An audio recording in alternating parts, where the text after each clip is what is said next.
1853 charter অ্যাক্টের পরে আমরা যেটা আলোচনা করছিলাম সেটা হচ্ছে কি, ভারতে এলো ক্রাউন রুল। ক্রাউন রুল মানে এই যে বললাম মহাবিদ্রোহের সময় কি হয়েছিল, মহাবিদ্রোহের ফলে ব্রিটিশ ইস্ট ইন্ডিয়া কোম্পানি ভারতের উপর যে আন্দোলন বা ভারতের উপর যে অত্যাচার করছিল সেটা প্রকট হয়েছিল সবার সামনে।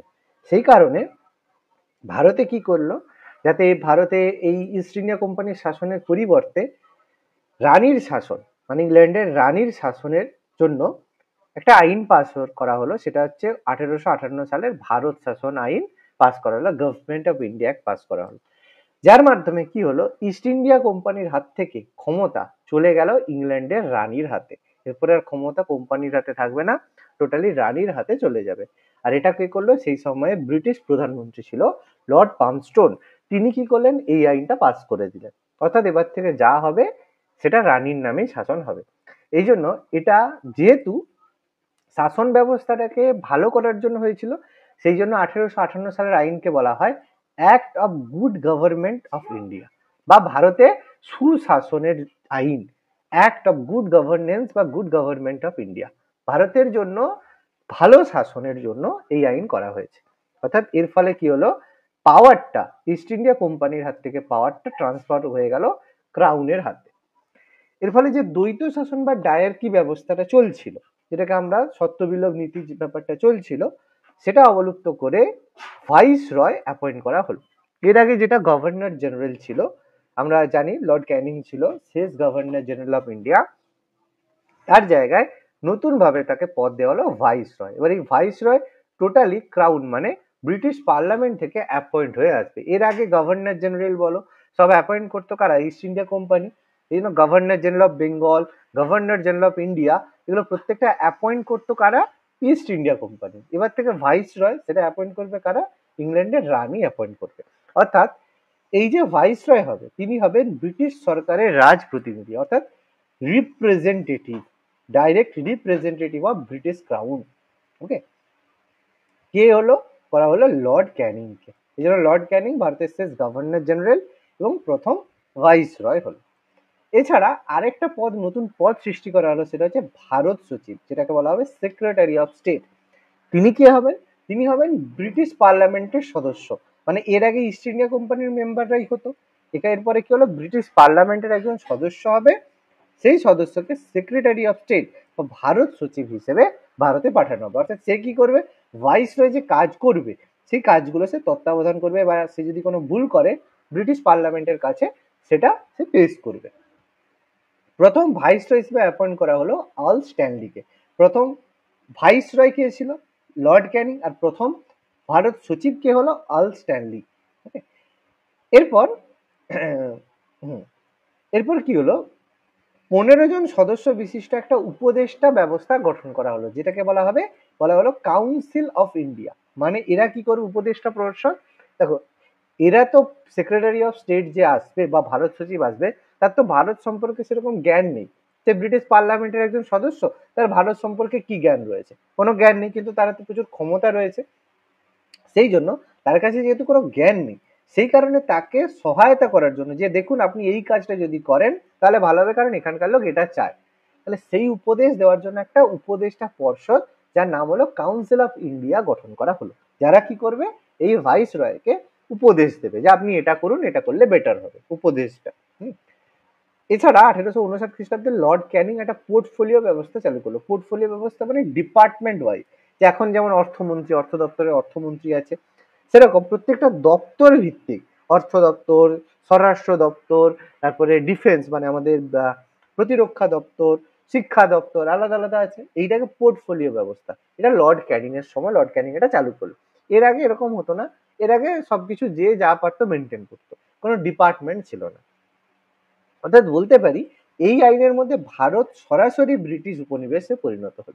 এর আগে কিন্তু উপনিবেশ বা হচ্ছে যেটাকে আমরা উপনিবেশ বলি, সেই ব্যাপারটা ছিল না। এর আগে কি হতো, একটা কোম্পানি ছিল, সেই কোম্পানি রুল করতো আমাদের উপরে, ফলে সেটাকে উপনিবেশ বলতে পারো। উপনিবেশ একটা দেশ আরেকটা দেশের উপরে উপনিবেশ করে। এর ফলে কি হলো, একটা দেশ মানে ইংল্যান্ড যে দেশ, সেটা ভারতকে উপনিবেশ বানালো। এর আগে তো ওরকম কোনো দেশের ব্যাপার ছিল না, এর আগে একটা কোম্পানি আমাদের উপরে রুল করতো। ঠিক আছে, এই জন্য কোশ্চেন এরকম বলতে পারে, কোন আইনের মাধ্যমে ভারত ব্রিটিশ উপনিবেশে পরিণত হয়েছিল। তোমরা ভাববে regulating act, charter act, Bharat শাসন আইন এরকম পড়বে, তো খেয়াল করে এই কোশ্চেন গুলো করতে হবে, ঠিক আছে। এছাড়া এটাই বিতর্কিত যে ডকট্রিন অফ ল্যাপস, সত্য বিলোপ নীতি, যেটা আমাদের ডালহৌসি চালু করেছিল, সেটা শেষ হয়েছিল এবং প্রশাসনের জন্য ভারতীয় সিভিল সার্ভিস গঠন করা হয়েছিল। এর আগে যে সিভিল সার্ভিস ছিল সেটা ব্রিটিশ যারা মানে ব্রিটেনের যারা লোক তারা দিতে পারতো, এখানে ভারতীয় সিভিল সার্ভিস হলো এবং ভারতীয়রাও এখানে এবার পরীক্ষা দিতে পারতো। এরপর এবার যারা রাজপুত্র ছিল তারা তো আধিপত্য মেনে নিয়েছিল, তো যাই হোক ব্যাপার। তারপরে ভারত এলো বিভিন্ন কাউন্সিল আইন। কাউন্সিল অ্যাক্ট মানে ভারত শাসন আইন হয়ে গেল, ব্রিটিশরা জাঁকিয়ে বসলো। এবার কি করতে হবে, এবার তো শাসন করতে হবে, প্রশাসনিক যে ব্যবস্থা রয়েছে, এতদিন ইস্ট ইন্ডিয়া কোম্পানির ছিল, এবার তো ব্রিটিশ তাদের হাতে এলো, তো তাদেরকে এবার শাসন করতে হবে, সেই জন্য প্রশাসনের যে ব্যবস্থা কাঠামো সেটাকে ঠিকঠাক করার প্রয়োজনীয়তা রয়েছে। সেই কারণে কি হলো, 1861 প্রথম কাউন্সিল অ্যাক্ট বা পরিষদ আইন নিয়ে আসা হলো। সেখানে বলা হলো কি, পোর্টফোলিও সিস্টেমে যে পরিচালিত মন্ত্রিসভা, সেই মন্ত্রিসভায় কি করবে, কাজ করবে। পোর্টফোলিও সিস্টেমে পরিচালিত মন্ত্রিসভা মানে বুঝতে পারছি যে আজকের দিনে যেমন মন্ত্রিসভা আছে, আজকের যে মন্ত্রিসভার মধ্যে এই ধরো মোদির যে মন্ত্রিসভা, অর্থমন্ত্রী আমাদের নির্মলা সীতারামন, ঠিক আছে, তারপরে স্বরাষ্ট্রমন্ত্রী অমিত শাহ, তাহলে এরকম যে আছে পোর্টফোলিও সিস্টেমের মন্ত্রিসভা মানে এটাকেই বলা হচ্ছে। তাহলে এই মন্ত্রিসভায় কি করবে, কাজ করবে, ঠিক আছে। অর্থাৎ এটি চালু করা হয়েছিল ব্রিটিশ সরকার ভারতীয় জনগণকে আইন প্রণয়নের প্রক্রিয়ার সাথে জড়িত করতে চেয়েছিল। কারণ কি, ব্রিটিশদের আন্ডারে এটা তো হচ্ছে, কিন্তু একটা এই যে নির্বাহী পরিষদ, একটু আগে বলেছিলাম যে আমরা এই সময় একটা কি বলে, ওই যে ভারতের একটা যারা ছিল তাদেরকে তোমার বলার জন্য মানে পরামর্শ দেওয়ার জন্য একটা পরিষদ গঠন করেছিল, সেই পরিষদে ভারতীয়দেরকে অ্যাপয়েন্ট করা বা ভারতীয়দের রাখার কথা বলা হয়েছিল। অর্থাৎ কি, ভারতীয়রা আইন প্রক্রিয়ার সাথে যুক্ত হবে, এবং এটা 1861 সালে পাস হয়।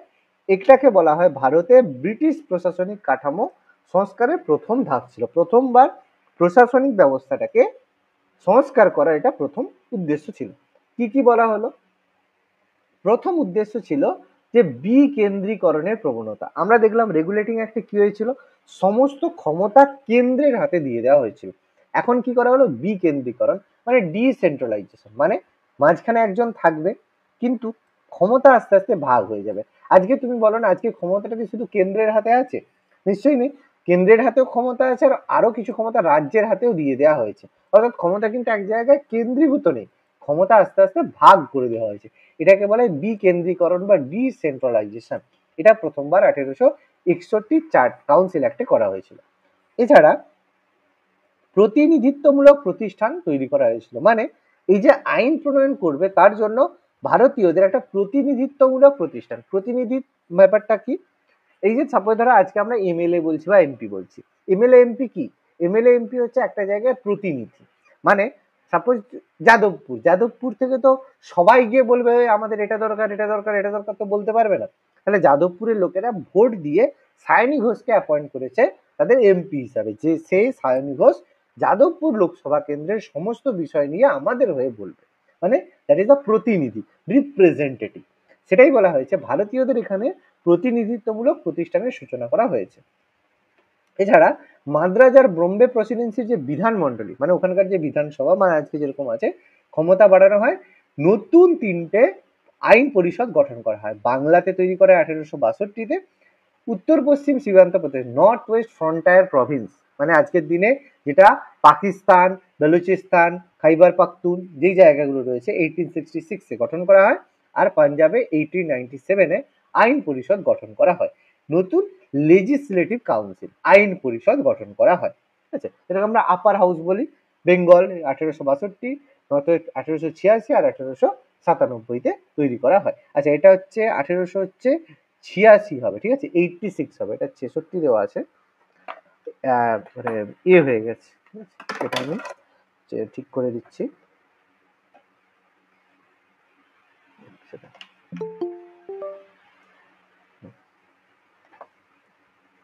এটা আমাদের 1886 হবে, 1886 হবে, ঠিক আছে। আচ্ছা, এছাড়া ভাইস একটা স্পেশাল পাওয়ার দেওয়া হলো কি, অর্ডিন্যান্স জারি করার ক্ষমতা। অর্ডিন্যান্স মানে কি, কি হতো যে কাউন্সিল যদি অনুমতি না দিত কোনো কাজ করা যেত না। এতে কি হতো, সমস্ত কাজ ডিলে হতো, সমস্ত কাজ যা হতো দেরিতে কাজ হতো। এবার দেরিতে হওয়ার জন্য একটা সমস্যা, তাহলে সেই কাজটাকে তাড়াতাড়ি করার জন্য কি হলো, ভাইস রয়ের একটা অর্ডিন্যান্স পাওয়ার দেওয়া হলো। অর্ডিন্যান্স পাওয়ার মানে কি, ভাইস রয় নিজের পছন্দ মতো কোনো জিনিসকে আইন তৈরি করতে পারে, কিন্তু 6 মাসের মধ্যে সেটাকে পার্লামেন্টে অনুমোদন করতে হবে। যদি না করতে পারে তাহলে সেটা খারিজ হয়ে যাবে। এটাকে অর্ডিন্যান্স বলা হয়। যেমন এখনো যেমন রাষ্ট্রপতি অর্ডিন্যান্স ইস্যু করতে পারে, সেরকম এই সময়ে প্রথমবার অর্ডিন্যান্স ইস্যু করার ক্ষমতা ভাইসরয়ের দেওয়া হয়েছিল। কোন আইনের মাধ্যমে? 1861 যে মানে কাউন্সিল অ্যাক্টের মাধ্যমে পায়। এছাড়া 1862-তে ভাইসরয়, ওই যে বললাম ভারতীয়দেরকে অ্যাপয়েন্ট করার জন্য বলেছিল, ওই যে প্রথম কথাটাই বললাম যে ভারতীয় জনগণকে ব্রিটিশ আইন প্রক্রিয়ার সাথে জড়িত করতে চেয়েছিল। এই যে লাইনটা আমি এক্ষুনি আলোচনা করলাম, কিভাবে করলো। এখানে 1862 সালে ক্যানিং কি করলো, এই যে কাউন্সিল ছিল, তার যে কাউন্সিল ছিল সেখানে কিছু ভারতীয়কে, 3জন ভারতীয় এরকম সদস্যকে বেসরকারি সদস্য হিসেবে অ্যাপয়েন্ট করলো। তারা কে কে ছিল?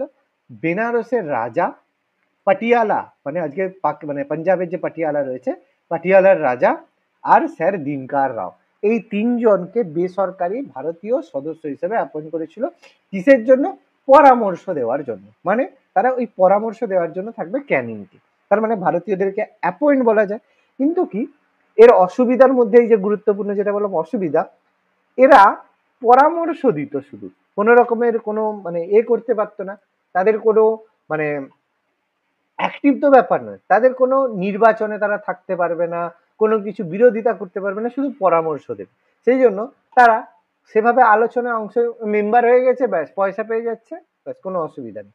ওই জন্য এই যে সদস্যরা ছিল, সদস্যরা কাউন্সিলের সবাই যোগ দিতে আগ্রহী ছিল না, আবার কারণ তাদের উপস্থিত হতে বাধ্য ছিল না। সেই কারণে তারা বলে, ও ঠিক আছে পয়সা একটা পেয়ে যাচ্ছি, ব্যাস ঠিক আছে মেম্বার আছে। এবার কারণ কি, কারণ ভারতের সদস্যরা এই বিলের কোনো বিরোধিতা করার যোগ্য ছিল না, বিলগুলো আলোচনা ছাড়াই হতো। তার মানে একজন লোককে তুমি অ্যাপয়েন্ট করেছো তোমার পরামর্শদাতা হিসাবে, সে তোমার বিরুদ্ধে কিছু বলতেও পারবে না। যে এই যে ধরো সাপোজ মানে আমাদের মমতা, যে এই যে ধরো হচ্ছে লক্ষ্মীর ভান্ডার যদি কেউ বলে, তার সচিব যদি বলে, এই বিরোধিতা যদি করে, তাহলে মমতা ব্যানার্জি কি করবে? তাকে বলবে আচ্ছা আচ্ছা তুমি বিরোধিতা করেছো, ঠিক আছে ভালো কথা, তাহলে আমি সেটা মানছি। নিশ্চয়ই না, তাকে বলে বিরোধিতা করেছিস, সরিয়ে দাও, ও মাওবাদী, ব্যাস হয়ে গেল গল্প শেষ। সেরকম ব্যাপার। তো যদি বিরোধিতা করার যোগ্যই না থাকে তাহলে সে তার কোনো তো গুরুত্ব নেই। সেই জন্য কোনো ভারতীয় সেখানে যেতে বা যোগদান করতে আগ্রহী ছিল না। এরপর 1892 সালে দ্বিতীয় পরিষদ আইন চালু করা হলো। সেখানে কি করা হলো, ব্রিটিশ আইনসভার, ব্রিটিশ ভারতে আইনসভার গঠন ও কার্যকারিতার সংশোধন করার জন্য তৈরি করা হলো সেকেন্ড, মানে যেটা ভেবে করেছিল দেখলো সেভাবে হচ্ছে না, আবার সংস্কার করতে হবে। এখানে কি করা হলো, এখানে দেখলো যে ভারতীয়রা যেহেতু যোগদান করছে না, তাহলে ভারতীয়দেরকে বেশি মাত্রায় যোগদানের কথা ভাবতে হবে। এই জন্য এটা ভারতে প্রতিনিধিত্বমূলক সরকার, এই টার্মগুলো দিয়ে কোশ্চেন আছে। ভারতে প্রতিনিধিত্বমূলক সরকার গঠনের প্রথম পদক্ষেপ হচ্ছে 1892 কাউন্সিল অ্যাক্ট।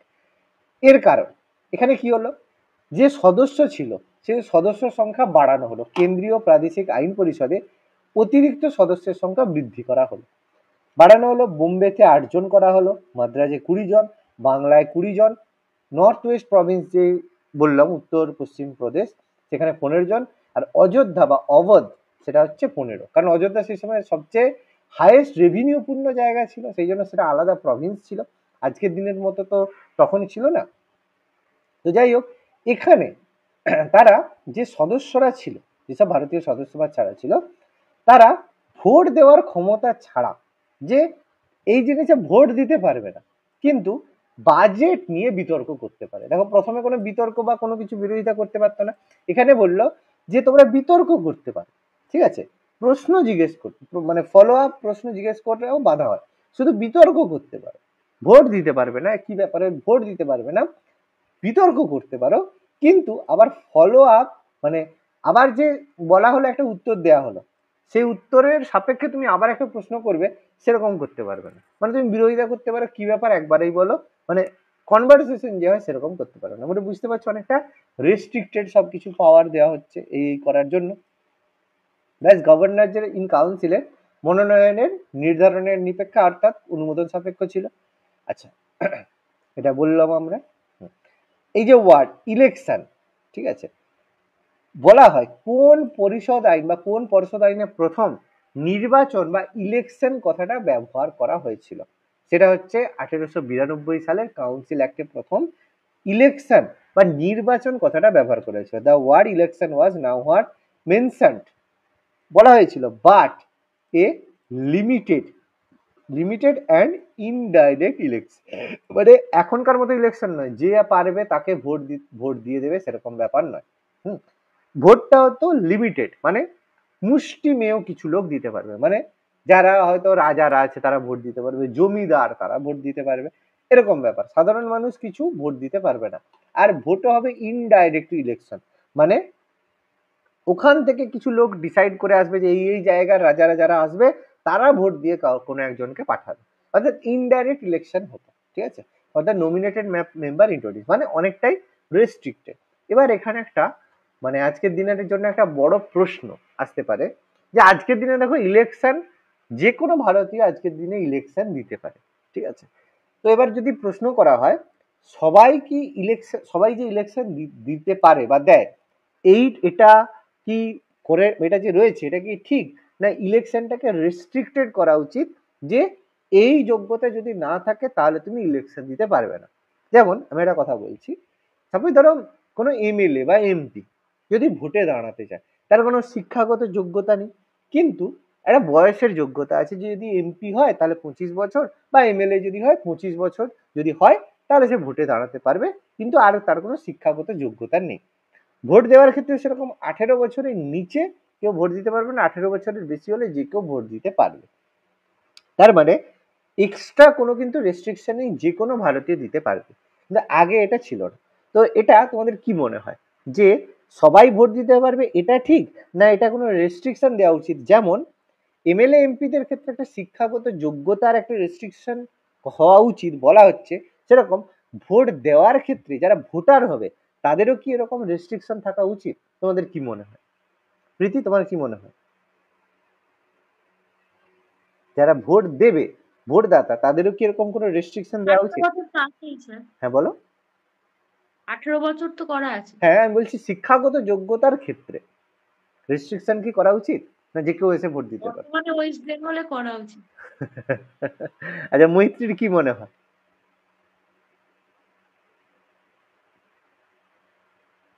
বলো কি করা বলো। উচিত বলেই মনে হচ্ছে স্যার। আচ্ছা, ঝর্ণা তোমার কি মনে হয়? হ্যাঁ স্যার, করা উচিত আছে। একদম, এটা আমারও, যদি দেখো এগুলো প্রত্যেকটা পার্সোনাল ওপিনিয়ন, বাট আমারও এটাই বলা উচিত যে এক্ষেত্রে প্রত্যেককে মানে ভোটার যারা হবে, যেমন যারা ভোট নিচ্ছে মানে নমিনেশন যারা মেম্বার এমএলএ এমপিদের যেমন একটা শিক্ষাগত যোগ্যতা হওয়া উচিত, সেরকম যারা ভোটার হবে মানে যারা ভোট দেবে তাদেরও একটা শিক্ষাগত যোগ্যতা হওয়া উচিত। মানে যেমন সাপোজ ধরো একটা কথা বলি, তুমি ড্রাইভিং লাইসেন্স নিতে গেছো, কেউ ড্রাইভিং লাইসেন্স আছে কারো? ড্রাইভিং লাইসেন্স আছে? আচ্ছা, কারোর নেই। যদি কোনো ড্রাইভিং লাইসেন্স করো তাহলে দেখবে তোমাকে একটা ওখানে গিয়ে একটা এক্সাম দিতে হয়। সেই এক্সামে কি হয় যে এই চিহ্নের মানে কি, ঠিক আছে, এই চিহ্নের মানে কি, যদি এরকম থাকে এরকম মানে কি, রেড যদি হয়ে যায় তাহলে এর মানে কি, গ্রিন যদি থাকে তাহলে এর মানে কি, অর্থাৎ এই যে ব্যাপারগুলো থাকে, ঠিক আছে, এই যে ব্যাপারগুলো হয় এগুলো সম্পর্কে আগে জানতে হয়, তারপরে ডিসাইড করা হয় যে তুমি যদি পাস করো তাহলে তুমি মানে ড্রাইভিং লাইসেন্স তোমাকে দেওয়া হবে, সেরকম একটা ব্যাপার। দেখো যদি যারা, দেখো তুমি রাস্তায় গাড়ি চালাচ্ছ যখন তোমার এই সিম্বল গুলো বা এগুলো সম্পর্কে যেমন জানাটা প্রয়োজনীয়, সেরকম তুমি ইলেকশন মানে ভোট দিচ্ছ, তার মানে তুমি দেশ চালাচ্ছ বা দেশ চালানোর জন্য তুমি একটা ভোট দিচ্ছ, তাহলে তোমার সেই শিক্ষাগত বা সেগুলো জানা দরকার যে ভোটে কে দাঁড়াচ্ছে, তার পেছনে কি ব্যাকগ্রাউন্ড আছে, সেগুলো সম্পর্কে তোমার জানা উচিত। অর্থাৎ ভোট দেওয়ার আগে এরকম একটা পদ্ধতি করা উচিত যার মাধ্যমে সে ভোটাররা, সে মানে যারা ভোটার তারা যে প্রতিনিধি বা মেম্বার তার সম্পর্কে জানে, তো জেনে ভোট দিতে আসছে কিনা সেটা দেখা উচিত। কি বলছি, কথাটা বোঝা গেছে আমি কি বলতে চাইছি? যে সে প্রপারলি স্যার। জেনে ভোট দিচ্ছে কিনা, এরকম নয় যে এই এখানে ভোট দিয়ে চলে আসবি, সেরকম নয়, জানুক, জেনে তারপর ভোট দেখে, জানার পরে তুমি ভোট দাও, কোনো অসুবিধা নেই, ঠিক আছে। সেক্ষেত্রে ব্যাপারটা শিক্ষাগত যোগ্যতা যদি নাও থাকে একটা যে বেসিক টেস্ট হয় এক্সামের মতো যেটা হয়, সেটা তুমি এই যে মেম্বারটা আছে এই মেম্বার সম্পর্কে জানো, সে যদি বলে হ্যাঁ জানে, তাহলে এর সম্পর্কে বলো, এর সম্পর্কে কতগুলো কেস আছে, তাহলে তোমাকে বলতে হবে, তোমাকে তার মানে তোমাকে খুঁজে আসতে হবে যে এই এতগুলো কেস আছে, মানে প্রত্যেকটা একই প্রশ্ন নয়, বিভিন্ন লোককে বিভিন্ন রকমের প্রশ্ন করা হবে, জানা হবে সেই। এই এমপি এমএলএ গুলো স্যার আগে থার্ড ইয়ে করা উচিত। হ্যাঁ হ্যাঁ, একদম একদম। তো এই জিনিসগুলো করা উচিত, ঠিক আছে, ইলেকশনের ব্যাপারে। তো যাই হোক, ইট শুড বি ফিল্টার। না হলে স্যার কি বলুন তো, পাতি বাংলা একটা কথা আছে না, সেই গু গোবর এক হয়ে যায়, সেই কেস একদম একদম একদম একদম ঠিক। আচ্ছা, নেক্সট কাউন্সিল অ্যাক্ট 1909, সেটা হচ্ছে কি মরলে মিন্টো সংস্কার বলা, এটা সব থেকে গুরুত্বপূর্ণ কাউন্সিল অ্যাক্টের মধ্যে অন্যতম। লাস্ট কাউন্সিল অ্যাক্ট ছিল 1909 সালে। মরলে আর মিন্টো, লর্ড মিন্টো ভাইসরয় ছিল, আর মরলে সেই সময় ভারত সচিব ছিল, তারা এই আইনটা কার্যকর করেছিল। এখানে প্রথমবার প্রত্যক্ষ নির্বাচনের করা হয়। এখানে কি হয়, লেজিসলেটিভ কাউন্সিলের সদস্য সংখ্যা বাড়িয়ে 16 থেকে 60 করা হয়, এবং এখানে প্রথমবার ভারতীয় সদস্য রূপে, যে ভারতীয় সদস্যকে প্রথম গভর্নর বলা হলো, বলা হয় প্রথম ভারতীয় গভর্নর কে ছিলেন, সত্যেন্দ্র প্রসাদ সিনহা, বা এনাকে বলা হয় লর্ড সিনহা। তিনি ভাইসরয়ের কার্যনির্বাহ কমিটির প্রথম ভারতীয় সদস্য হিসাবে যোগদান করেন। খুব গুরুত্বপূর্ণ, কোন আইনে, কোন কাউন্সিল অ্যাক্টের মাধ্যমে। দেখো, এখন আর সোজা প্রশ্ন জিজ্ঞেস করবে না, কারণ সবাই জানে, মুখস্থ করে নিয়েছে বাচ্চা, যে প্রথম ভারতীয় সদস্য বা প্রথম গভর্নর হিসেবে কে অ্যাপয়েন্ট করেছিল, বলে 1900 সত্যেন্দ্র প্রসাদ সিনহার নাম মুখস্থ করে নিয়েছে। এবার জিজ্ঞেস করবে কোন কাউন্সিল অ্যাক্টে সত্যেন্দ্র প্রসাদ সিনহা প্রথম গভর্নর হিসেবে যোগদান করে, তিনটে অপশন দিয়ে দিল কাউন্সিলে, 1909। এইভাবে মাথায় রাখতে হবে, ঠিক আছে, কারণ এখন যত সময় যাবে কোশ্চেন কিন্তু আরো ডেপথে তোমাকে জানতে চাইবে, ঠিক আছে, এটা বুঝতে হবে। আগের মতো আস্তে আস্তে কোশ্চেন কিন্তু এবার কঠিনের দিকে যাবে। এখানে প্রথমবার সাম্প্রদায়িক নির্বাচনের ব্যবস্থা করা হলো। সাম্প্রদায়িক নির্বাচন বা সাম্প্রদায়িক প্রতিনিধিত্ব ব্যবস্থা মানেটা কি? সাম্প্রদায়িক প্রতিনিধিত্ব মানে, সাপোজ ধরো কোনো একটা জায়গায়, সেই জায়গায় ধরো কোনো একটা জায়গা ধরো, সাপোজ ধরো অযোধ্যা, অযোধ্যায় 90 জন হিন্দু রয়েছে, 10 জন মুসলিম রয়েছে, ঠিক আছে, তাহলে এখান থেকে যদি কোনো মেম্বারকে নিয়ে আসা হয়, যে সাপোজ এখানে ধরো একজন ব্যক্তি ভোটে দাঁড়ালো, তাহলে সে তো সব সময়ই জিতে যাবে। কেন? কারণ 90 জন হিন্দু আছে, আর যদি কোনো হিন্দু ব্যক্তি হয় তাহলে 90 জন একে ভোট দেবে, আর একজন মুসলিম ব্যক্তি হলে তাকে 10 জন ভোট দেবে, তাহলে সবসময় ব্যক্তি ভোটে দাঁড়াবে, ঠিক আছে, দুজন প্রতিনিধির ক্ষেত্রে। এই জন্য কি করা হলো, সাম্প্রদায়িক প্রতিনিধিত্ব ব্যবস্থা করা হলো, যে হিন্দুরা যে মেম্বারকে সিলেক্ট করলো তাকে শুধু হিন্দুরাই ভোট দেবে, আর মুসলিম যে সদস্য হবে তাকে শুধু মুসলিমরাই ভোট দেবে। সাম্প্রদায়িক প্রতিনিধি, সম্প্রদায় থেকে প্রতিনিধিত্ব ব্যবস্থা হবে। এর ফলে কি হলো, হিন্দু মুসলিমের মধ্যে একটা প্রপার ডিভিশন ক্রিয়েট হলো। সেই কারণে লর্ড মিন্টো, যিনি প্রথমবার এটা করেছিলেন, এই জন্য লর্ড মিন্টোকে বলা হয় ভারতে সাম্প্রদায়িক নির্বাচনবাদের জনক, কারণ তার জন্যই নির্বাচন ব্যবস্থা সাম্প্রদায়িকতায় গিয়েছিল। সাল দেখো 1909, কারণ তার আগে 1906 মুসলিম লীগ ফাউন্ডেশন হয়ে গেছে, ব্যাস। এখানে কি হলো, যে আলাদা আলাদা Presidency corporation, chamber of commerce, বিশ্ববিদ্যালয়, জমিদার, প্রত্যেকের জন্য আলাদা আলাদা প্রতিনিধিত্ব ব্যবস্থা করে দেওয়া হয়েছিল। অর্থাৎ এখান থেকে ভারতকে যে প্রপার ডিভিশন করার চিন্তা ভাবনা হয়েছিল, ঠিক আছে।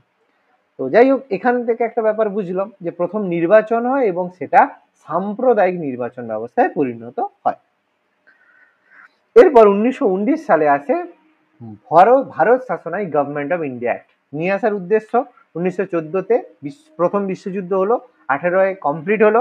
এবার কি হয়েছিল, 1914-তে ভারত যখন প্রথমবার যোগদান করেছিল, তখন ভারতকে এটা বলা হয়েছিল যে তোমরা যদি এখানে সাহায্য করো ভারতীয়দেরকে, মানে ব্রিটিশদেরকে যদি সাহায্য করো এই আন্দোলনে, তাহলে কি হবে, ভারত যখন মানে বিশ্বযুদ্ধে যদি ইংল্যান্ড জিতে যায়, তাহলে কি হবে, ভারতীয়দের স্বায়ত্ত শাসন বা ডোমিনিয়ন স্ট্যাটাস দেওয়া হবে। আর গান্ধীজি তখন এসে সবাইকে কনভিন্স করে দিয়েছিল যে হ্যাঁ, ব্রিটিশরা খুব ভালো, ব্রিটিশরা যদি বলেছে তার মানে অবশ্যই তারা আমাদের কথা রাখবে।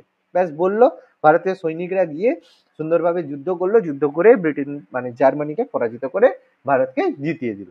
আর বিশ্বযুদ্ধের পরে ভারতীয়দের জন্য কি এলো, রাওলাট অ্যাক্ট, কালা কানুন এলো। ব্যাস, কালা কানুন তো এলো।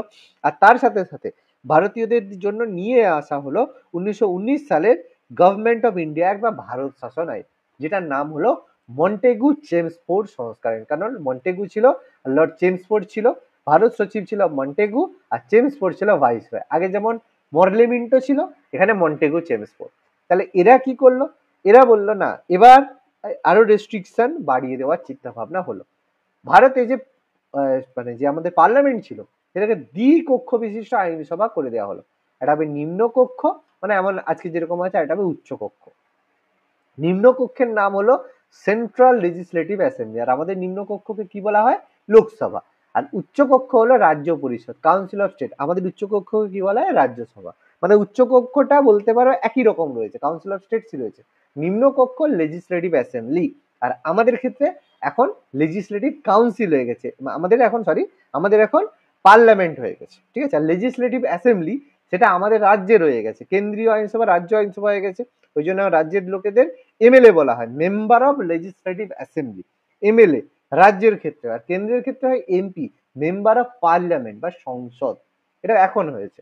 এছাড়া একটা নতুন পদ তৈরি করা হলো, সেটা হচ্ছে ভারতের হাই কমিশনার। এই হাই কমিশনার কি করবে, হাই কমিশনার সচিবের ক্ষমতা কমিশনারের হাতে স্থানান্তর করা হয়েছিল। মানে দেখলো এখন রাজ্য সচিবের পরিবর্তে কমিশনার একজন আসবে, সে সমস্ত কাজ করবে। প্রথমবারের জন্য কেন্দ্রীয় বাজেট আর প্রাদেশিক বাজেটকে আলাদা করা হলো। দেখো এখন কি হয়, রাজ্যের বাজেট আলাদা হয়, কেন্দ্রের বাজেট আলাদা হয়। আর এতদিন পর্যন্ত কি হতো, একটাই বাজেট হতো, মানে গভর্নমেন্ট একটাই বাজেট করতো। এখানে দুটো বাজেট করা হলো। কেন, কারণ কক্ষ যদি দুটো আলাদা হয়, বাজেটও দুটো আলাদা হবে। এই কারণে দুটো বাজেট করা হলো, কেন্দ্রের বাজেট আর প্রত্যেকটা যে প্রদেশ ছিল, প্রভিন্স ছিল, বাজেট করা হলো। আর বেসিক্যালি যেহেতু বুঝতে পেরেছো দুটো ভাগ হয়ে গেছে, মানে আবার ডায়ারকি বা দ্বৈত শাসন চালু হবে, মানে কেন্দ্র আলাদা রাজ্য আলাদা করবে। এখানে এবার ডায়ারকি ব্যবস্থা চালু হয়েছে, তাহলে মানে ক্ষমতাকে তো ভাগ করতে হবে। অর্থাৎ এখান থেকে করা হলো তালিকা ভাগ করা হলো, তালিকায় ভাগ করা হলো যে ক্ষমতা অনুযায়ী কিছু কিছু অংশ সংরক্ষিত থাকবে, রিজার্ভ থাকবে, আর কিছু কিছু অংশ হস্তান্তরিত হবে বা ট্রান্সফার্ড হবে। মানে যেগুলো সংরক্ষিত থাকবে সেগুলো কেন্দ্র সরকারের আন্ডারে থাকবে, মানে সেই জায়গায় রাজ্য কিছু করতে পারবে না। আর যেগুলো হস্তান্তরিত হবে সেগুলো রাজ্য করবে। মানে আজকের দিনে যদি বলো, আজকের দিনে আমাদের যদি ডিফেন্সের কথা বলি, মানে প্রতিরক্ষা বলি, তাহলে প্রতিরক্ষা কি, প্রতিরক্ষা রাজ্য কি আলাদা প্রতিরক্ষা করতে পারে, মানে রাজ্য কি আলাদা হচ্ছে আর্মি তৈরি করতে পারে, নিশ্চয়ই না। তাহলে আর্মি একটাই হবে, ইন্ডিয়ান আর্মি, তাহলে সেটা পুরো ভারতের আর্মি হবে। কিন্তু ফাইন্যান্স মানে অর্থ যে দপ্তর, সেটা কি পুরোটা মানে ইন্ডিয়ার অর্থ পুরো থাকবে, সেরকম না। অর্থটা রাজ্যের আলাদা অর্থ মানে এ থাকবে, আর কেন্দ্রের আলাদা থাকবে। তাহলে এইরকম দুটো ভাগ করে দেওয়া হলো, ঠিক আছে। আর এই যে ভাগগুলো বা পরিষদগুলো করা হলো, সেগুলো মন্ত্রীদের পরামর্শে গভর্নরের দ্বারা এগুলো পরিচালিত হবে, ঠিক আছে। সুন্দরভাবে আমরা জিনিসটা বুঝলাম। এবার এখানে সচিবের সংখ্যা 8 থেকে 12-এর মধ্যে সীমাবদ্ধ করা হলো এবং প্রথমবার প্রত্যক্ষ নির্বাচন চালু হলো। এর আগে দেখো মরলেমিন্টোতে কি হয়েছিল, পরোক্ষ নির্বাচন, ইলেকশন হলো, কিন্তু সেটা সাম্প্রদায়িক হলো আর মানে পরোক্ষ হলো। এবার প্রত্যক্ষ আর প্রথমবারের নির্বাচনটা আমরা কোথায় দেখলাম, কাউন্সিল অ্যাক্টে। এই যে কাউন্সিল অ্যাক্ট 1892-তে প্রথমবার নির্বাচন হলো, কিন্তু সেটা ইনডাইরেক্ট হলো। মরলেমিন্টোতে 1909-তে এসে কি হলো, মানে প্রথম নির্বাচন হলো সেটা সাম্প্রদায়িক নির্বাচন। আর 1919-এ এসে প্রথমবার কি হলো, প্রত্যক্ষ নির্বাচন। তাহলে তিনটেই কিন্তু নির্বাচন, কিন্তু তিনটা নির্বাচন ডিফারেন্ট, তাহলে তিনটের জন্য আলাদাভাবে বোঝা যায়, ঠিক আছে। এখানে শিখ, ভারতীয় খ্রিস্টান, অ্যাংলো ইন্ডিয়ানদের জন্য আরো মানে বাড়ানো হলো সিট সংখ্যা, ঠিক আছে। এবার এখানে ভোট কিভাবে শিখতে হবে, সম্পত্তি, কর বা শিক্ষার ভিত্তিতে সীমিত সংখ্যক লোককে ভোটাধিকার প্রদান করা হলো। মানে রেস্ট্রিকশন দেওয়া হলো, যদি তোমার এত টাকার সম্পত্তি থাকে তাহলে তুমি ভোট দিতে পারবে, বা যদি তুমি এত টাকার মানে ট্যাক্স দাও তাহলে তুমি ভোট দিতে পারবে, অথবা তুমি যদি এতটা শিক্ষাগত তোমার যোগ্যতা থাকে তাহলে তুমি ভোট দিতে পারবে। মানে এই তিনটা তোমাকে ক্রাইটেরিয়া দেওয়া হলো। মানে জমিদাররা তুমি যদি সাপোজ ধরো 10 বিঘা জমি থাকে তাহলে তুমি ভোট দিতে পারবে, বা তুমি যদি বছরে 10 লাখ টাকার ট্যাক্স দাও তাহলে তুমি ভোট দিতে পারবে, বা তুমি যদি মানে এমএ পাস করো, এমএ বা এমএসসি পাস করো তাহলে তুমি ভোট দিতে পারবে। মানে এইরকম রেস্ট্রিকশন চাপিয়ে দেওয়া হলো, যেটা যদি থাকে তাহলে তুমি ভোট দিতে পারবে। এটা প্রথমবার এই প্রত্যক্ষ নির্বাচন করা হলো। এর আগে নির্বাচনটা হতো মনোনীত, নমিনেটেড ভাবে, ঠিক আছে। আর বলা হলো যে 10 বছর পরে এইটাকে মানে একটা কমিশন তৈরি করা হবে 10 বছর পরে, যে এর সম্পর্কে এটা কতটা এগিয়েছে বা ঠিকঠাক হয়েছে কিনা তা সেটা আমাদের আলোচনা হবে। তাহলে 1919-এর 10 বছর পর মানে কবে হবে? 1989, 1929 হবে। তাহলে 1929 আসার কথা ছিল কার? সাইমন কমিশনের আসার কথা ছিল। যে 10 বছর পরে কমিশন গঠন করা হবে, তার মানে সাইমন কমিশন 1929 আসবে, 1929 আসবে। তার মানে সাইমন কমিশনের উদ্দেশ্যই ছিল যে ভারত শাসন আইনের কার্যকারিতা নিরীক্ষণ করবে, যে ভারত শাসন আইনটা যে হয়েছিল সেটা হবে কিনা দেখার জন্য। কিন্তু 1927 থেকে যে এত গন্ডগোল শুরু হয়েছিল, আমরা জানি আইন অমান্য আন্দোলন তখন শুরু হয়নি, কিন্তু তখন থেকে আমরা জানি যে ভারত বিরোধী যে আন্দোলন, ভারতে ব্রিটিশ বিরোধী যে আন্দোলন চরম সীমায় চলছিল। সেই জন্য তড়িঘড়ি করে 1827 জন সাইমনের নেতৃত্বে ভারতে পাঠিয়ে দেওয়া হলো সাইমন কমিশনকে। এই কমিশনটাকে বলা হতো কি? All white commission. কেন বলা হতো? কারণ এখানে কোনো ভারতীয় সদস্য ছিল না, সবই ব্রিটিশ সদস্য ছিল, সেই জন্য এটাকে অল হোয়াইট কমিশন বলা হতো। কতজন? 7 জন সদস্য ছিল, যার মধ্যে অন্যতম সদস্য ছিল কে? ক্লিমেন্ট এটলি, যিনি কি হবেন? ভারতের পরবর্তীকালে ব্রিটেনের প্রধানমন্ত্রী হবেন লেবার পার্টি থেকে। আর এই ক্লিমেন্ট এটলিকে কি বলা হয়? ভারত বন্ধু বলা হয়। কেন বলা হয়? একদম, কারণ স্বাধীনতা দিয়েছিল। একদম, কারণ তার কারণেই বলতে পারি যে ভারত স্বাধীন হয়েছিল। মানে আজকের দিনে যদি তোমাকে প্রশ্ন করে, ঠিক আছে, আজকের দিনের সবচেয়ে বড় প্রশ্ন যদি করে ভারত কিভাবে স্বাধীনতা পেয়েছিল, তাহলে বলবে স্যার গান্ধীজির জন্য ভারত স্বাধীনতা পেয়েছিল। আরেক দল বলবে না স্যার সুভাষ চন্দ্রের জন্য ভারত স্বাধীনতা পেয়েছিল। প্রত্যেকে বিভিন্ন লোকে বিভিন্ন কথা বলবে, কিন্তু আসল কথা যদি বলা হয় ভারত স্বাধীনতা পেয়েছিল ভিক্ষাতে, মানে ক্লিমেন্ট এটলির জন্য। তার বড় কারণ কি? মানে ভারত কখনোই এমন কোনো আন্দোলন করেনি যার জন্য ব্রিটেনের মনে হয়েছে ভারতকে স্বাধীনতা দেওয়ার দরকার আছে। পরিষ্কার কথা, এটা কোনো মানে অ্যান্টি ইন্ডিয়ান কোনো কথা নয়, এটা প্রপার ডকুমেন্টেড এবং সবকিছু বিবেচনামূলক কথাবার্তা, অ্যাজ এ সেন্টিমেন্ট দিয়ে কথাবার্তা নয়, প্রপার কথা। তার কারণ 1943 সালে যখন ব্রিটেনের নির্বাচন হয়, তখন ক্লিমেন্ট এটলি লেবার পার্টি থেকে তিনি নির্বাচনী প্রতিশ্রুতি দিয়েছিলেন যদি তারা মানে যদি তারা ক্ষমতায় আসে, যদি তারা ক্ষমতায় আসে তাহলে তারা কি করবে? প্রথম কাজ এটাই করবে যে ভারতকে ভারতকে স্বাধীনতা দেবে। এটা তাদের প্রথম নির্বাচনী প্রতিশ্রুতি ছিল। আর যথারীতি তারা জিতেছিল এবং তারা 1943 সাল থেকেই ভারতকে স্বাধীনতা দেওয়ার জন্য চেষ্টা করেছিল এবং ভারতকে স্বাধীনতা দেওয়ার জন্য প্রপার যাকে বলে কাজকর্ম তখন থেকেই ক্লিমেন্ট এটলি চালু করে দিয়েছিল। বলবে তাহলে স্যার কেন স্বাধীনতা পায়নি? তার কারণ ছিল ভারতীয়দের মধ্যে গন্ডগোল। গন্ডগোল এটাই যে স্বাধীনতা তো দেবে, দেওয়ার পরে ক্ষমতা কার হাতে যাবে? নেহরুর হাতে, না মোহাম্মদ আলী জিন্নার হাতে, না অন্য কোনো ব্যক্তির হাতে। ঠিক আছে, এটা গন্ডগোল। সেই জন্য ব্রিটিশরা ভারতীয়দের স্বাধীনতা দিতে চাইছে, কিন্তু দেবে কাকে? কার হাতে ক্ষমতাটা হস্তান্তর করে যাবে? সেই কারণের জন্য স্বাধীনতা পেতে আমাদের এত দেরি হলো। এটা কখনোই নয় যে কোনো কিছু কারণ বা আন্দোলনের জন্য ভারতীয়রা স্বাধীনতা পেয়েছে, এটা কখনোই নয়, 1%ও নয়। এবার যদি বলে তাহলে কি কোনো ইম্প্যাক্ট ছিল না? অবশ্যই ছিল, এবং সেটা তার যে ইম্প্যাক্ট ছিল, যেটাকে সামান্য ইম্প্যাক্ট বলা হয়, সেটা ক্লিমেন্ট এটলি বলেছেন যে ভারতের স্বাধীনতার জন্য কিছুটা ইম্প্যাক্টফুল হয়েছিল নেতাজি। ঠিক আছে, নেতাজির ইম্প্যাক্ট কিছুটা ছিল। তার কারণ তিনি সেই সময় দেখো যখন ভারত স্বাধীন পেল, সে সময় ব্রিটিশ প্রধানমন্ত্রী ছিল ক্লিমেন্ট এটলি। তখন তার বক্তব্য, তিনি এটা বলেছিলেন যে ভারতের স্বাধীনতার জন্য কিছুটা ক্রেডিট নেতাজিকে দেওয়া যেতে পারে, কিন্তু কংগ্রেস বা গান্ধীজি বা নেহেরুর কোনো ক্রেডিটটি তিনি দিতে চাননি। তাহলে সেই সময়ে ব্রিটিশ প্রধানমন্ত্রীর বক্তব্য নিশ্চয়ই তাৎপর্যপূর্ণ বা ধরা যাবে, নিশ্চয়ই ধরার মতোই হবে। ঠিক আছে, তো যাই হোক, এবার বলো সেটাও যদি কেউ না মানে তাহলে আর কি, তাহলে তো যে যার নিজের থট নিয়ে থাকাটাই বড় কথা। ওকে, তো যাই হোক, এই কারণে এরপরে কি হলো, সাইমন কমিশন প্রস্তাব দিল, 1927 গঠন করা হলো, 28 ভারতে এলো, 30 তার প্রতিবেদন পেশ করলো। সেখানে কি বলা হলো, এই দ্বৈত শাসন বা ডায়ার্কি যে ব্যবস্থাটা রয়েছে সেটাকে তুলে দিতে হবে, বিলুপ্ত করতে হবে, করে প্রদেশগুলিতে প্রতিনিধিত্বমূলক সরকার গঠন করা হবে এবং ফেডারেশন ব্যবস্থা চালু করার প্রস্তাব দেওয়া হবে। ফেডারেশন মানে আজকের দিনে আমেরিকা, ইউএস যেরকম আছে ফেডারেশন সিস্টেমে, আমেরিকা কিভাবে চালিত হয়? আমেরিকায় প্রত্যেক দেশে মানে আমেরিকায় আছে 50টা প্রভিন্স। ঠিক আছে, 50টা প্রভিন্স রয়েছে, আর 50টা প্রভিন্স থেকে মেম্বার ইলেক্টেড হয়, তাদেরকে গভর্নর বলা হয়। ঠিক আছে, এই 50টা গভর্নরের মধ্য থেকে, মানে মধ্য বলাটা ভুল, তারপর তারা ভোট বা ইলেকশনের মাধ্যমে প্রেসিডেন্ট ডিক্লেয়ার করে। অর্থাৎ ভারত যদি আজকের দিনে ইউনিয়ন অফ স্টেটস না হয়ে ফেডারেশন হতো, তাহলে কি হতো? ভারতে এই মমতা ব্যানার্জি, যোগী আদিত্যনাথ এরা চিফ মিনিস্টার হতো না, এরা গভর্নর হতো। মানে আমাদের যেমন অন্যান্য গভর্নর আছে, গভর্নরের কি কোনো সেরকম পাওয়ার আছে? কোনো পাওয়ারই নেই। শুধু রাজ্যের মানে ব্যাপারে শুধু কথাবার্তা টুকটাক বললো, কেন্দ্র যা বললো সেরকম শুনলো।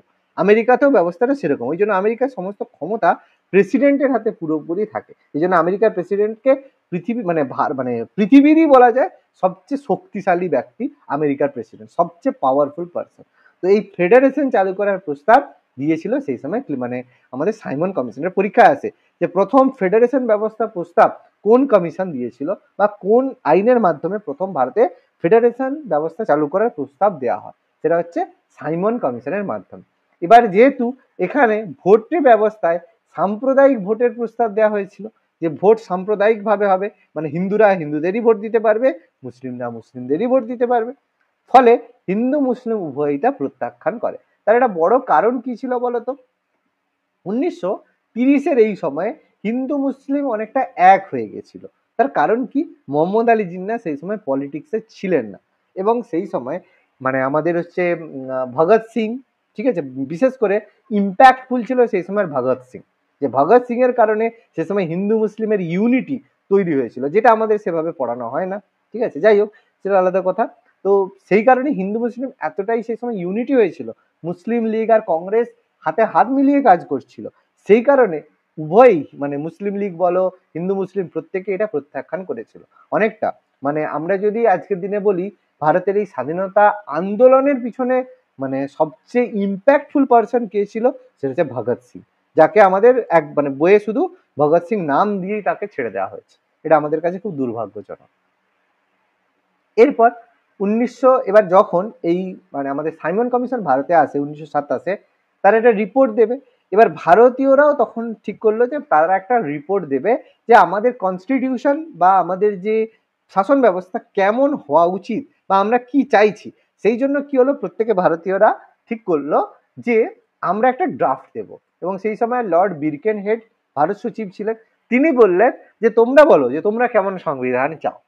সেই কারণে মতিলাল নেহেরু, মানে জওহরলাল নেহেরুর পিতা মতিলাল নেহেরু, তিনি কি করলেন, একটা ড্রাফট পেশ করলেন। তিনি 1928 খ্রিস্টাব্দে একটা সর্বদলীয় সম্মেলন আহ্বান করলেন, মানে সব দলের লোকেরা সেখানে আসবে, এসে তাদের সামনে তিনি একটা মানে একটা ড্রাফট প্রকাশ করলেন। সেখানে তিনি বললেন, যেটা 6 মাস পরে প্রকাশিত হয় নেহেরু রিপোর্ট নামে।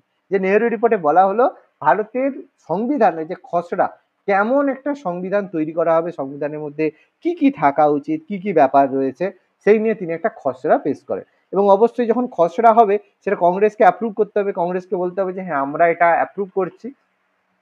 যেটা 1928 খ্রিস্টাব্দে কলকাতা অধিবেশন, আমরা পড়েছি জাতীয় কংগ্রেসের বিভিন্ন অধিবেশন হয়, সব বিভিন্ন জায়গায় জায়গায় হয়। তো কলকাতা অধিবেশনে এটা অনুমোদন করা হয়, যেখানে বলা হলো যে প্রথমবার বলা হলো কেন্দ্র এবং রাজ্য প্রত্যেকে একটা দায়িত্বশীল সরকার গঠন করা হবে, যে কোনো যদি কিছু হয় তার জন্য সরকার বা গভর্নমেন্ট রেসপন্সিবল হবে। আজকের দিনেও দেখো কি হয়, যে কোনো কিছু যদি হয় সরকার কি করে, তার দায় নেই। যদি মানে তোমার ওই বোম ব্লাস্ট করে, তাহলে কোনো একটা সংগঠন তার দায়িত্ব নেয়, বা সরকার যদি হয় তখন সরকারকে রেসপন্সিবল করা যে আপনি কি করেছেন, যে আপনি মানে প্রতিরক্ষা হলো না, এরকম পার্লামেন্টে বিস্ফোরণ হলো, সরকারকে ক্রিটিসাইজ করা হয়। অর্থাৎ এটাই বলা হলো যে কেন্দ্র এবং প্রদেশে দায়িত্বশীল সরকার গঠন করা হবে, যারা কোনো কিছুর জন্য রেসপন্সিবিলিটি নেবে, ঠিক আছে। যে মমতা ব্যানার্জির কথা আলাদা, সেটা আর বলে লাভ নেই। আচ্ছা, এরপর এলো ফাইনালি 1935 সালের ভারত শাসন আইন। আমরা জানি গোল টেবিল বৈঠক হয়েছিল, রাউন্ড টেবিল কনফারেন্স 3টে হয়েছিল। স্যারটা স্পেশাল কি? কোনটা বাবা? মমতা ব্যানার্জি। কি বলছো বাবা, আরেকবার বলো। Mamata Banerjee sir special case. হ্যাঁ, Mamata Banerjee special case, but তিনি যা বলবেন, মমতা ব্যানার্জি আর ইন্দিরা গান্ধী এরা দুজন হচ্ছে স্পেশাল কেস, ঠিক আছে। মানে এনারা যেটাই বলবে, এই জন্য মহিলা, ঠিক আছে, মহিলাদের হচ্ছে মানে খুব বড় একটা পজিশনে দিয়ে দিলে এটাই সমস্যা, মানে তাদের হাতে প্রপার পাওয়ার দিয়ে দিলে। প্রথম অবস্থায় কিন্তু ভালো ছিল, তুমি যদি মমতা ব্যানার্জি যদি আগের ব্যাকগ্রাউন্ড দেখো যথেষ্ট ভালো ছিল, কিন্তু কি বলতো এই মহিলাদের একটু বেশি ক্ষমতা দিয়ে দিলে না খুব সমস্যা। ইন্দিরা গান্ধী যতদিন রাজ্যসভার মেম্বার ছিল বা ছোটখাটো মিনিস্ট্রিতে ছিল ততদিন ঠিক ছিল, যখনই প্রধানমন্ত্রীর মতো পাওয়ার পেয়ে গেল তখন থেকেই মানে মাথা খারাপ হয়ে গেল। আর মমতা ব্যানার্জিরও সেম ব্যাপার, এই আর কি। যাই হোক, সেটা কি আর বলবো এই আর কি ব্যাপার। তো যাই হোক, গোল টেবিল বৈঠক হলো লন্ডনে, 3টে গোল টেবিল বৈঠক হয়েছিল আমরা জানি। তারপরে ভারত শাসন আইন 1935 প্রবর্তন করা হয়, যেখানে ভারত শাসন আইনের প্রবর্তনে কি বলা হয়েছিল, ভারতে দায়িত্বশীল সরকার গঠন করার কথা বলা হলো। এখানে এই আইনের মধ্যে প্রপারলি আজকের সংবিধানের মতো 321টা ধারা আর 10টা তপশিল বা শিডিউল ছিল, মানে প্রপারলি বলতে পারো আজকের এখনকার সংবিধানের মতো প্রপার ব্যবস্থা করে করা হয়েছিল। কি বলা হলো, বলা হলো ভারতকে একটা সর্বভারতীয় ফেডারেশন, অল ইন্ডিয়া ফেডারেশন গঠন করা হবে। মানে যেটা আমাদের কে বলেছিল, সাইমন কমিশন বলেছিল, যে সাইমন কমিশনের যে রিপোর্ট সেই অনুযায়ী ভারতে একটা ফেডারেশন ব্যবস্থা চালু করার কথা বলা হলো 1935 এর গভর্নমেন্ট অফ ইন্ডিয়া অ্যাক্টে। ক্ষমতা বন্টন করা হলো, এখনো যেটা আছে ক্ষমতা আমাদের বন্টন করা আছে 3টে ক্ষমতা, কেন্দ্রীয় তালিকা ইউনিয়ন লিস্ট, স্টেট লিস্ট মানে রাজ্য তালিকার কনকারেন্ট লিস্ট বা যুগ্ম তালিকা বা সমবর্তী তালিকা, যেটা সেম ভাবে আজকের দিনেও আছে, সেই ব্যাপারটাই করা হলো। এবার বাকি ক্ষমতা কার হাতে, রেসিডিওরি পাওয়ার ভাইস রয়ের হাতে দেওয়া হবে। আর এখন রেসিডিওরি পাওয়ার কার হাতে আছে, কেন্দ্র সরকারের হাতে আছে, ঠিক আছে। এটা কানাডার মডেল থেকে নেওয়া হয়েছে, রেসিডিওরি পাওয়ার ভাইস রয়ের হাতে থাকবে। এবার এই ফেডারেশনটা কখনোই ফলপ্রসূ বা কার্যকরী হয়নি, তার কারণ ছিল কোনো রাজ্য এতে যোগদান করেনি, প্রথম কথা। দ্বিতীয় কথা, এই 35-এর যে একটা ছিল সেটা 37-এ চালু হয়েছিল আর 39-এ বন্ধ হয়ে গেছিল, মানে 2 বছরের মধ্যে এটা বন্ধ হয়ে যায়। তাহলে 2 বছরের মধ্যে যখন বন্ধ হয়ে গেছিল, ফলে ব্যাপারটা সেভাবে এটা অ্যাপ্লিকেবল করা সম্ভব হয়নি। কিন্তু কি কি বলেছিল সেগুলো তো বাবা আমাদের মনে রাখতেই হবে, আর কি করবে, খুব কষ্ট। এখানে কি হয়, স্বৈরাচার বিলুপ্ত হয় প্রদেশগুলিতে। স্বৈরাচার মানে আগে কি করা হতো, সেন্ট্রাল যা বলবে সবই মানতে হবে, কিন্তু এখানে প্রদেশগুলিতে স্বৈরাচার বন্ধ হয়ে প্রাদেশিক স্বায়ত্তশাসন চালু হয়। খুব ইম্পর্টেন্ট, কোন আইনের মাধ্যমে প্রাদেশিক স্বায়ত্তশাসন ব্যবস্থা চালু করা হয়, 1935 সালে ভারত শাসন আইনের ব্যবস্থা।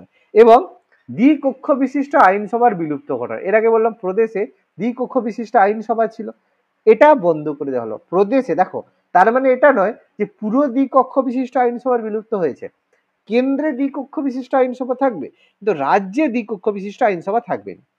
আরেকবার আমি একটু ভালো করে বুঝিয়ে দিই, 1919-এর যে গভর্নমেন্ট অফ ইন্ডিয়া অ্যাক্ট বা ভারত শাসন আইন হয়েছিল, এই যে 1919-এর মন্টেগু চেমসফোর্ড, এখানে কি করা হয়েছিল, কেন্দ্রে দ্বিকক্ষ বিশিষ্ট আইনসভা এবং রাজ্যেও দ্বিকক্ষ বিশিষ্ট আইনসভা গঠন করা হয়েছিল, ঠিক আছে।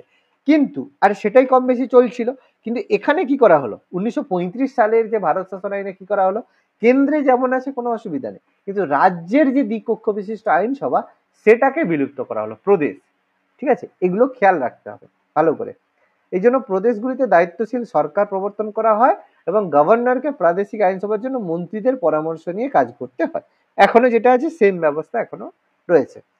এই অ্যাক্টের মাধ্যমে গুরুত্বপূর্ণ সংগঠন ফেডারেল পাবলিক সার্ভিস কমিশন, যেটাকে আমরা পিএসসি বলছি, আজকে আমাদের পিএসসি রয়েছে, যে পাবলিক সার্ভিস কমিশন পিএসসি চালু করা হয়েছিল।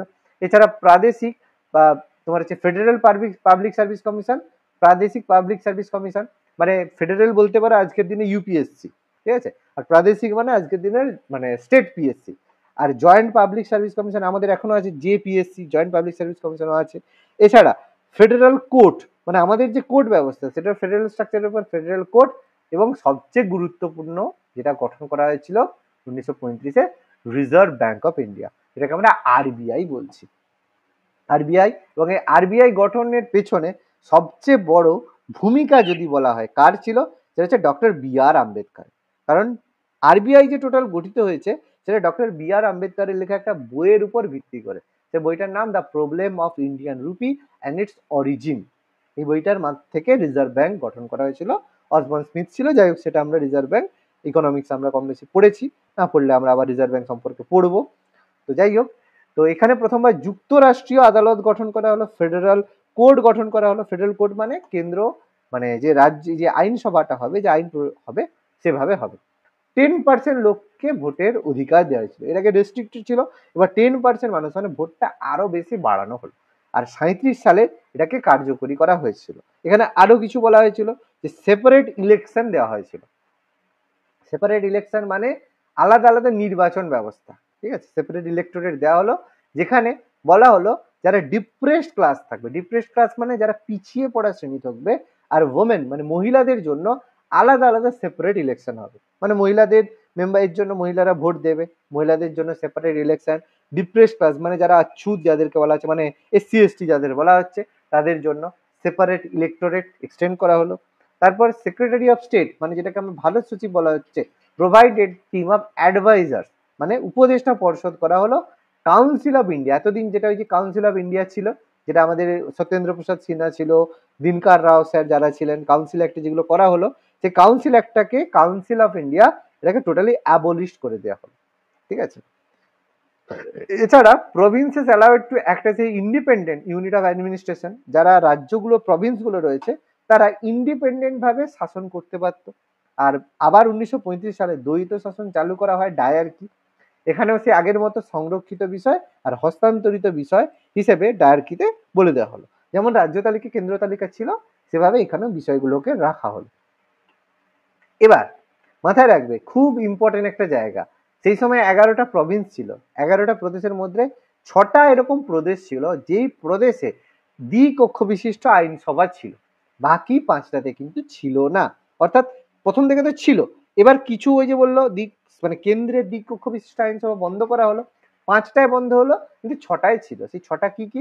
বাংলায় ছিল, বম্বেতে ছিল, মাদ্রাজে ছিল, যুক্তপ্রদেশে ছিল, বিহারে ছিল আর আসামে ছিল। ঠিক আছে, এদের দ্বিকক্ষ বিশিষ্ট 6টা জায়গাতে দ্বিকক্ষ বিশিষ্ট আইনসভা ছিল, অসুবিধা নেই, গঠিত ছিল। আর হচ্ছে বাকিগুলোই তুলে দেওয়া হয়েছিল। নারী শ্রমের জন্য পৃথক নির্বাচন বললাম, এটা 1937 সালে কার্যকরী হয়, কিন্তু 1939 সালে আবার বন্ধ করে দেয়। কারণ 1939 সালে দ্বিতীয় বিশ্বযুদ্ধ শুরু হয়েছিল, ব্যাস আবার বন্ধ, গল্প শেষ ওখানে। আর এই যে আইনের জাতীয় কংগ্রেস, মুসলিম লীগ, তারপর হচ্ছে হিন্দু মহাসভা, এরা বিরোধিতা করেছিল, কারণ অন্তর্বর্তী সরকার গঠনের নয়, এরা এটাকে ভারতীয় সংবিধানের রচনার ভিত্তি হিসাবে বলা হয়ে থাকে। ঠিক আছে, এবার আমি একটা এখানে ড্রাফট মতো তোমাদের দিয়ে দিয়েছিলাম, যেখানে কোন কোন জিনিসগুলো মোস্ট হাইলাইটেড, মানে যেগুলো হাইলাইটেড ব্যাপার, যে এই আইনে মানে এক লাইনে যদি বলা হয় কি হয়েছিল, তখন এই জিনিসটা আমরা বলতে পারবো। কি? রেগুলেটিং অ্যাক্টের মাধ্যমে সুপ্রিম কোর্ট গঠিত হয়, আর বেঙ্গল প্রেসিডেন্সিকে অধিক গুরুত্ব দেওয়া হয়েছিল। বলা হয়েছিল বেঙ্গল প্রেসিডেন্সি যা বলবে সবকিছুর জন্য হবে। পিটের ভারত শাসন আইনে বোর্ড অফ কন্ট্রোল গঠিত হয়, আর ভারতীয় সমস্ত সম্পত্তির অধিকার করা হয়। যাই হোক, সেটা তো আমরা বলেছিলাম যে ব্রিটিশরা যা হবে তাদের ভূখণ্ড হয়ে যাবে। চার্টার অ্যাক্টে ইস্ট ইন্ডিয়া কোম্পানির একাধিপত্যের অবসান ঘটানো হয়, চা আর চিনি বাণিজ্য, চীনের বাণিজ্য ছাড়া। চার্টার 53-তে সংসদীয় ব্যবস্থার ভিত সুদৃঢ় হয়, আইন বিভাগ শাসন বিভাগকে পৃথক 1 করা লাখ হয়। টাকা কোথায় দিয়েছিল? শিক্ষাক্ষেত্রে 13তেই তো? শিক্ষাক্ষেত্রে 13, হ্যাঁ 13, 1813-তে, 1813, 13-তে শিক্ষা খাতে। পিডিএফটা দিয়েছিলাম, ওখানে দেখবে ভেতরে সব লেখা আছে। 1858-তে ইস্ট ইন্ডিয়া কোম্পানির হাতে, ভিক্টোরিয়ার হাতে ক্ষমতা হয়, ভাইস রয়ের ভাইস সচিব পদ তৈরি হয়। এখানে 1861-তে পরিষদ আইনে কলকাতা, বোম্বে আর মাদ্রাজে হাইকোর্ট স্থানান্তরিত হয়, ওটা ওখানে মনে হয় লেখা হয়নি। আর প্রাদেশিক আইনসভাগুলিকে আইন প্রণয়নের ক্ষমতা দেওয়া হয়েছিল। ঠিক আছে, ভাইস রয়ের অর্ডিন্যান্স জারি করার ক্ষমতা। 92-তে বাজেট পর্যালোচনা করার ক্ষমতা দেওয়া হয়েছিল প্রাদেশিক আইনসভাকে। মরলেমিন্টোতে সাম্প্রদায়িক নির্বাচনের ভিত্তিতে নির্বাচন আর প্রত্যক্ষ নির্বাচন ব্যবস্থা করা হয়েছিল। আর ভারত শাসন আইনে আইনসভাকে দ্বিকক্ষ বিশিষ্ট করা হয়েছিল, কেন্দ্রীয় আইনসভাকে দ্বিকক্ষ আর ভারতীয়দের অধিকারে সংযুক্ত। আর 1935-এর ভারত শাসন অনুযায়ী ভারতীয় সংবিধান রচনা হয়, আর যুক্তরাষ্ট্রীয় শাসন ব্যবস্থা গড়ে ওঠে। 3টে তালিকায় ক্ষমতা বন্টন, যুক্তরাষ্ট্রীয় আদালত বা ফেডারেল কোর্ট গঠন করা হয়েছিল। ব্যাস, এগুলো আমরা সুন্দরভাবে আলোচনা করলাম। তারপরে আমরা বললাম যে এরপরে ভারত শাসন, আমরা জানি যে দ্বিতীয় বিশ্বযুদ্ধে যখন ভারত মানে ব্রিটেনের অবস্থা খুব প্রতিকূল হয়ে গেছিল, তার কারণ ব্রিটেনের প্রতিকূল অবস্থার কারণ কি ছিল? Adolf Hitler. তাই তো, হিটলার যা সিচুয়েশন তৈরি করেছিল, ব্রিটিশরা তো ভয় পেয়ে গেছিল, সেই কারণে বারবার ভারতীয়দের কাছ থেকে সাহায্য চাইছিল, কারণ জোর করে বলেছিল যে ভারতীয়রা অন্তর্ভুক্ত হচ্ছে, এবার ভারতীয়রাও এতে আছে। এই কারণে সমস্ত যারা ব্রিটিশ মানে ভারতীয় মেম্বাররা ছিল, তারা সব আইনসভা থেকে পদত্যাগ করলো, কারণ ভারতীয়দের সাথে আলোচনা না করে তুমি কি করে হচ্ছে তাদেরকে এখানে যোগদান করে দিতে পারো। তো সেই কারণে ভারতীয়রা রেগে গিয়ে করেছিল, সবাই পদত্যাগ করেছিল। আর মার্কিন প্রেসিডেন্ট রুজভেল্ট ছিল, তিনি বারবার হচ্ছে আমাদের উইনস্টন চার্চিল ব্রিটিশ প্রধানমন্ত্রী, তাকে বারবার চাপ দিচ্ছিল যে ভারতীয়দেরকে নিয়ে আসো নাহলে সমস্যা আছে। সেই কারণে 1940 সালে লর্ড লিথগো ভাইসরয়, তিনি একটা প্রস্তাব দেন আগস্ট অফার, কিন্তু সেখানে বললো কি যদি আবার বিশ্বযুদ্ধে সাহায্য করো তাহলে বিশ্বযুদ্ধ বা ভারত মানে হওয়ার পর মানে যদি বিশ্বযুদ্ধে জিতে যায়, যুদ্ধের পরে স্বায়ত্ত দেশ শাসন দেওয়ার কথা ভাবা হবে। মানে ভাবছিল আগের মতো, কিন্তু বাবু নেড়া তো একবার বিল তোলায় যায়, দুবার যায় না। তো যাই হোক, কংগ্রেস আর মুসলিম লীগ বললো না বাবা ওইসব আর হবে না, কারণ আগে থেকে 1929-এ 1929-এ জওয়াহরলাল নেহরুর নেতৃত্বে পূর্ণ স্বরাজের দাবি হয়ে গেছিল। যাই হোক, নেহরু কখনোই সেভাবে পূর্ণ স্বরাজের পক্ষে সেভাবে ছিল না, এটা হচ্ছে মানে সুভাষচন্দ্রের পপুলারিটির কারণে বাধ্য হয়ে করেছিল। যাই হোক, তো কংগ্রেস অসম্মত হয়, আর যেহেতু এখানে কোনো জাতীয় সরকার গঠনের প্রতিশ্রুতি ছিল না এবং কংগ্রেসের শক্তির বিরোধী ছিল, সেই জন্য এটা কি হলো, এটাকে কংগ্রেস আর মুসলিম লীগ উভয়ই এটাকে বিরোধিতা করে। কিন্তু এবার মুসলিম লীগ এখানে যেহেতু বললো যে এখানে তারা একমাত্র ভারত ভাগছে, কারণ 1940-এ যে সেশনের আগে 1939-এ ওখানে হচ্ছে আমাদের লাহোর অধিবেশনে প্রথম পাকিস্তান প্রস্তাব গৃহীত হয়েছিল। মুসলিম লীগ বলেছে যে না, ও পাকিস্তান না দিলে আমরা মানে কোনো কিছু এখন শুনবো না, শুধু পাকিস্তান আলাদা দেশ চাই। ভালো কথা, ব্যাস ব্যর্থ হলো। আরো 2 বছর কেটে গেল, বিশ্বযুদ্ধ আরো খারাপ অবস্থা হলো। এবার বুঝলো না, এবার আরেকটু নেগোসিয়েশনের মধ্যে আসতে হবে। ওই জন্য স্ট্যাফোর্ড ক্রিপসকে ভারতে পাঠালো ক্রিপস মিশন হিসাবে, কারণ এই যে রুজভেল্ট চার্চিলকে আবার চাপ দিতে শুরু করলো, বলছে এতদিন বলছি কিছু হয়নি কেন, চাপ দিয়েছে সুন্দর, বলছে ঠিক আছে ঠিক আছে আমি স্ট্যাফোর্ড ক্রিপসকে পাঠাচ্ছি। কবে পাঠালো? 1942-এর 8ই মার্চ পার্লামেন্টে এটা ঘোষণা করা হলো। ক্রিপস এলো, ভারতে নিয়ে এলো, ক্রিপস প্রস্তাব নিয়ে এলো, কিন্তু সেই একই ব্যাপার, বললো যে বিশ্বযুদ্ধের পরে ভারতীয়দেরকে স্বায়ত্তশাসন দেওয়া হবে। আগেরটাই বলেছিল দেবো কিনা ভাববো, এবার বলছে হ্যাঁ দেওয়া হবে বিশ্বযুদ্ধের পরে। তো গান্ধীজি বলছেন না না ওসব আর শুনছে না, এনে বললো এটা পোস্ট ডেটেড চেক অনেক ক্র্যাশিং ব্যাংক, মানে একটা ব্যাংক ডুবে যাচ্ছে, মানে শেষ হয়ে যাচ্ছে, সেই ব্যাংকের চেক নিয়ে আমি করবোটা কি? সাপোজ ধরো আজকে তোমার পেটিএম ডুবে যাচ্ছে, পেটিএম সবাই খবরে আজকে পেলে যে পেটিএম যে বন্ধ করে দেওয়া হবে। এবারে পেটিএম যদি তুমি একটা, এবার তুমি পেটিএম এর কাছে 10 লাখ টাকা পাও, পেটিএম বলে আমি চেক দিয়ে দিচ্ছি, আমাদের চেক নিয়ে যাও, এতদিন চেক দিলেই ছিল, তাহলে সেই চেকের কি মূল্য থাকবে? সেই চেকের কোনো মূল্য নেই। সেরকম এসে পোস্ট ডেটেড চেক অনেক ক্র্যাশিং ব্যাংক বলেছিল গান্ধীজির ফেমাস।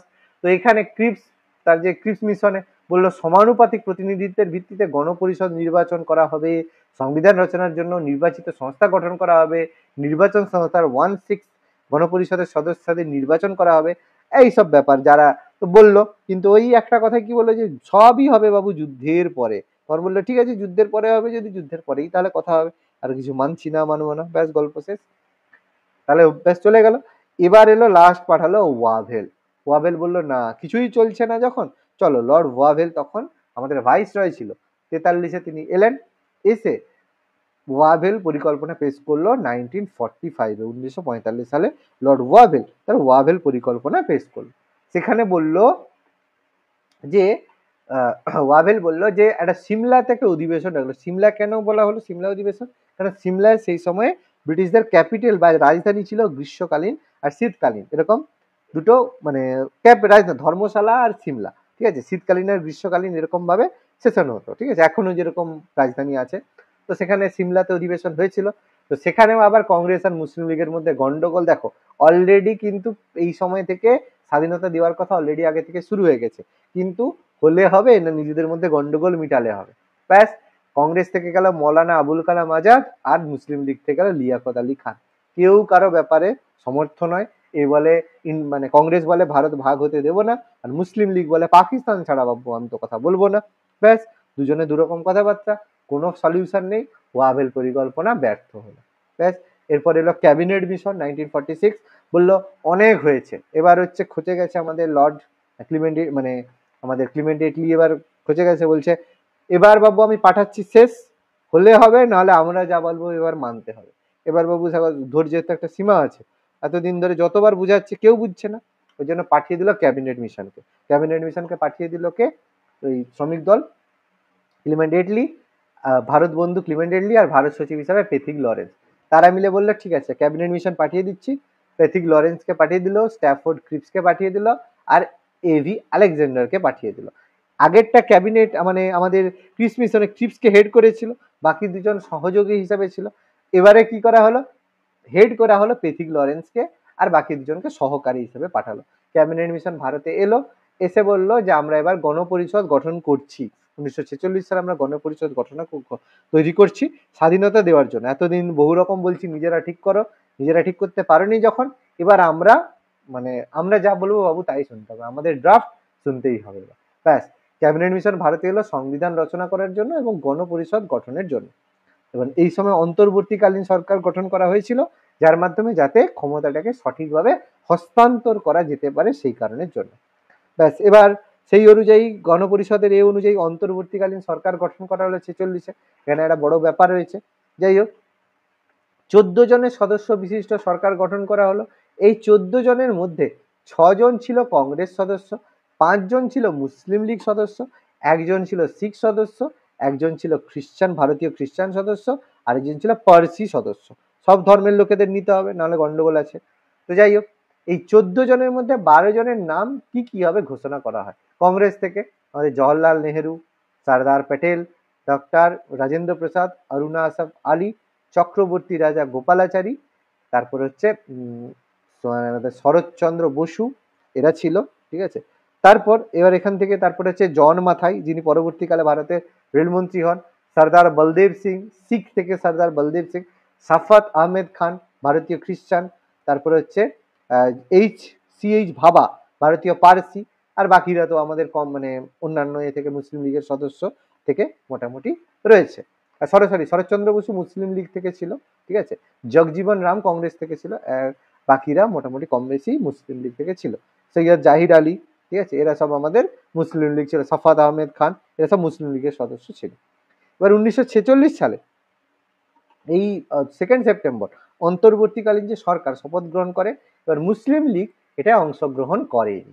কেন করেনি? কারণ মুসলিম লীগ বলছে, যেহেতু দেখেছে কংগ্রেসের বেশি সিট আছে, ভোটও বেশি পেয়েছে, তাহলে কংগ্রেস যা বলবে বাবু তাই হবে।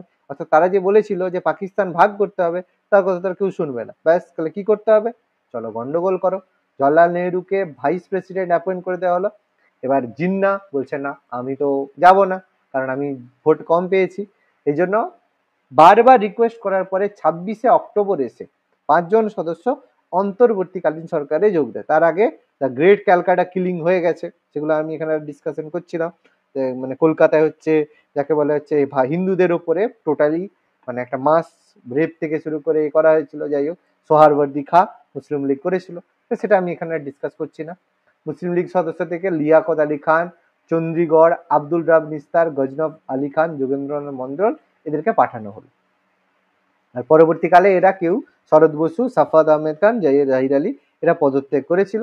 যাই হোক, এই অন্তর্বর্তীকালীন সরকার 1947 সালের আগস্ট পর্যন্ত স্থায়ী হয়েছিল। তারপর আগস্টে তো আমাদের নতুন সরকার, স্বাধীন ভারতের সরকার চলে এলো। এরপরে এই অন্তর্বর্তীকালীন সরকার যখন হয়েছিল, তখন ডিপার্টমেন্ট ভাগ করে দেওয়া হয়েছিল, যে এই লোক এই ডিপার্টমেন্টে কাজ করবে। এটা স্বাধীনতার আগের কথা।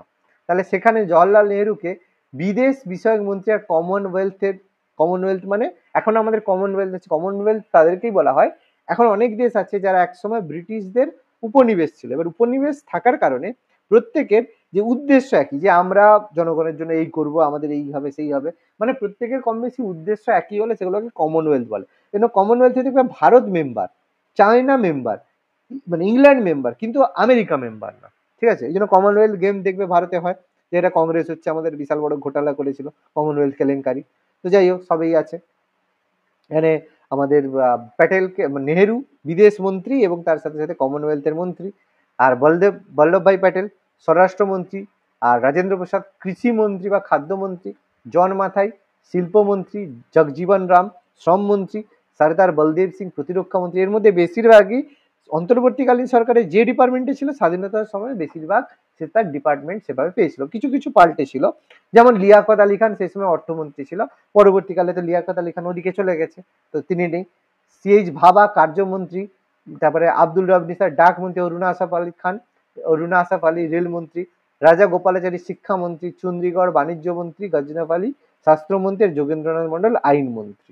কারণ তখনও তো আমাদের আম্বেদকর সাহেব আসেনি, তাই অন্তর্বর্তীকালীন সরকারে তিনি ছিলেন না, সেই জন্য তিনি ছিলেন আইনমন্ত্রী অন্য ছিল।